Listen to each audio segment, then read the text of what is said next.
États-Unis, Donald Trump annonce qu'il assistera à son procès civil pour fraude ce 2 octobre. Ouais, ce procès qui s'ouvre donc ce lundi à New York, un procès dans lequel l'ancien président américain est accusé d'avoir gonflé pendant des années la valeur des actifs immobiliers et financiers de son entreprise. Je vais au tribunal demain matin pour me battre pour mon nom et ma réputation, a écrit donc le favori des Républicains pour la présidentielle de 2024 dans un message posté tard dans la soirée sur la plateforme Truth Social, où il qualifie le procureur général de New York de corrompu et le juge chargé de l'affaire de déséquilibré. Les frappes turcs ont visé dimanche soir plusieurs secteurs du Kurdistan autonome dans le nord de l'Irak, a indiqué donc à l'AFP un responsable local. Ankara confirme donc avoir visé 20 cibles utilisées par des combattants kurdes du PKK.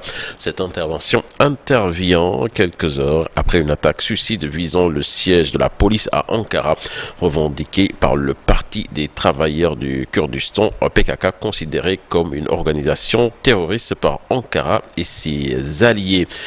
Au Mali, de nombreux combats ont opposé ce dimanche l'armée malienne et des groupes armés à Bamba, c'est au nord du Mali, localité dont les rebelles séparatistes ont revendiqué avoir pris le contrôle. Cette confrontation est la dernière en date d'une série d'attaques qui se succèdent contre l'armée malienne et qui ont tué un nombre indéterminé de soldats. L'armée avait déjà été visée le 7 septembre à Bamba par une opération revendiquée par le groupe de soutien à l'islam et aux musulmans affiliés à Al-Qaïda. Le nord du Mali est le théâtre depuis fin août d'une reprise des hostilités de la part de la CMA et d'une intensification des attaques djihadistes. Ce regain coïncide avec le retrait en cours de la mission de l'ONU poussée vers la sortie par la junte au pouvoir depuis 2020. Nous allons au Congo-Brazzaville avec Denis Sassou Nguesso qui reçoit le président de la transition gabonaise à Oyo, le président donc de la transition, le général Brice Oligui Nguema, s'est rendu donc hier à Oyo, c'est à 400 km au nord de Brazzaville.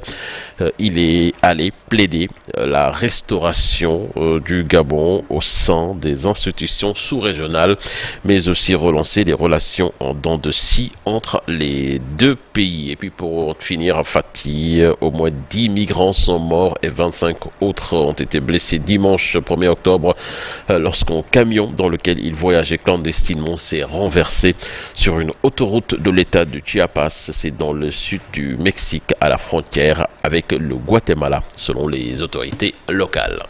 Merci beaucoup, cher Tidiane Diao, pour la page internationale. Tout de suite, la une des quotidiens du jour avec Cheikh Diop.